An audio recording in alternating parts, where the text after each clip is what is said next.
नमस्कार, अनु cook and बेकर्समध्ये तुमचं स्वागत आहे। आज आपण बनवणार आहोत चीज शेजवान स्लाइडर्स। त्यासाठी आपण एका बाउलमध्ये कांदा बारीक चिरलेला आहे तो काढून घेत आहोत।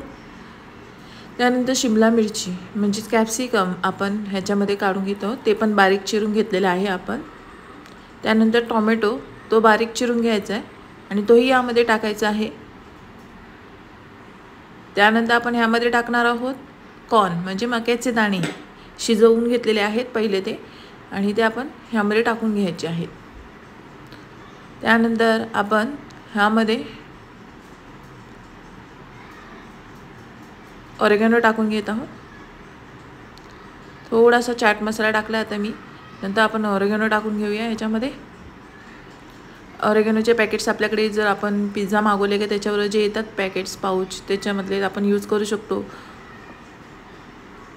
आता ह्यामध्येही मी तसेच पाउच ते मी यूज केलेले आहे। त्यानंतर मी ते मेयोनीज घेतलेला आहे। मेयोनीज साधारण मी 2 चमचे घेतलेला आहे। त्यानंतर ह्यामध्ये आपण शेजवान चटणी टाकून घ्यायची आहे 3 चमचे। तुम्हाला जर जास्त तिखट नको असेल तर तुम्ही कमी शेजवान चटणी टाकू शकता। लहान मुलांसाठी बनवायची असेल तर थोडं कमी करा शेजवान चटणी, आणि मग जर मोठे खाणार असतील तर 3 शेजवान चटणीचा चमचे ते तुम्ही टाकू शकता। आणि आता ह्यानंतर मी थोडंसं मीठ टाकत आहे चवीनुसार। मीठ थोडंसं कमी घ्यायचं शक्यतो, कारण शेजवान चटणीमध्ये असंही मीठ असतं आणि ऑरेगॅनोमध्ये पण आपल्याला त्याच्यामध्ये थोडंसं मीठ असं लागतंच। त्यामुळे तुम्ही चवीनुसार मीठ टाका, जास्त प्रमाणात टाकू नका। इथे मी टाकलेलं आहे मीठ थोडंसं। आणि आता हे सगळं मिक्सचर आहे ते आपण मिक्स करून घेऊया छान असं। मिश्रण सगळे एकत्रित करून घ्यायचं आहे। आणि स्लाइडर्स बनवण्यासाठी आपण तुमच्याकडे जर बर्गरचे पाव असतील तर ते तुम्ही यूज करू शकता। येथे मी नरम पाव घेतलेले आहेत।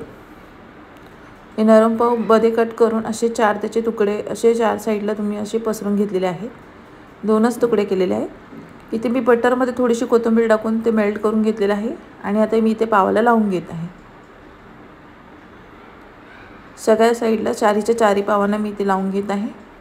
बटर आणि कोथिंबीर आहे। यामध्ये जर लसूण ॲड केलं तर अजूनही अप्रतिम चव येते। जसे की आपण जेव्हा स्लाइडर खातो डोमिनोजचे त्या प्रकारे चव येते, पण इथे मी लसूण नाही वापरलं आहे। आता जे मिश्रण मी बनवलं होतं ते मिश्रण मी एकत्र ह्याच्यामध्ये सगळ्यांमध्ये टाकत आहे थोडंसं। सगळ्या थोडं मी एक चमचा ह्यामध्ये टाकून घेत आहे। 3 चमचे शेजवान चटणी टाकल्यामुळे थोडंसं स्पायसी होतं। जर तुम्हाला कमी स्पायसी हवं असेल तर तुम्ही थोडं शेजवान चटणी कमी टाका। तुम्हाला माझे व्हिडिओ आवडत असेल तर प्लीज तुम्ही माझ्या चॅनलला सबस्क्राईब करा, व्हिडिओला लाईक करा। तुम्ही माझे जेवढे सबस्क्रायबर वाढवाल तेवढे मला आनंद होईल, आणि मला असे छान व्हिडिओ बनवायला मदतही होईल, मलाही आनंद येईल। आता ह्यामध्ये मी चीज आहे ते मी टाकत आहे, स्प्रेड करत आहे सगळ्या बाजूने। आणि आता आपण सगळे पाव बंद करून घेऊया।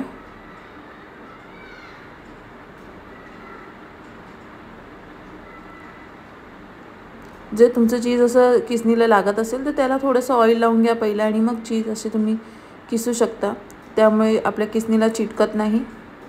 आता वरती देखील मी बंद केले आहेत पाव। आता वरती देखील आपण बटर लावून घेत आहोत। आणि एका पॅनमध्ये आपण आता हे सगळे पाव आता ठेवायचे आहेत आणि आपण गरम करून घ्यायचे आहेत। त्याच्यावरती झाकण ठेवून आपण हे गरम करायला घ्यायचे आहेत। तुमच्याकडे अवन असेल तर चांगलीच गोष्ट आहे। माझ्याकडे अवन नसल्यामुळे मी अशा पद्धतीमध्ये मी बेक करत आहे, गरम करत आहे पाव। हे जे चीज आहे ते साधं चीज आहे, मोझरेलाची चीज नाही आहे। तुमच्याकडे जर मोझरेलाचं चीज असेल ते सुद्धा तुम्ही यामध्ये टाकू शकता, त्यामुळे अजून तुम्हाला चव तुमची अजून थोडी वेगळी वाढेल। आणि हे मी गरम करायला मी आता त्याच्यावरती झाकण ठेवत आहे व आपले पाव गरम करून घेणार आहे। दुसऱ्या बाजूने सुद्धा तुम्ही परतून घ्या। इथे मी परतून घेतल्यानंतर मी आता हे ब्रेड तयार झालेले आहेत ते आता मी काढून घेत आहे पाव। पाहू शकता असे छान असे झालेले आहेत तयार। ही झटपट होणारी रेसिपी आहे। तुम्हाला माझे व्हिडिओ आवडले असतील तर माझ्या चॅनलला तुम्ही सबस्क्राईब करा आणि बेल आयकॉन दाबायला विसरू नका। बेल आयकॉन तुम्ही दाबला असेल तर त्यामुळे तुम्हाला माझे नवीन नवीन व्हिडिओ पाहायला मिळतील। व्हिडिओला आवडला असेल तर नक्की लाईक करा, शेअर करा। धन्यवाद।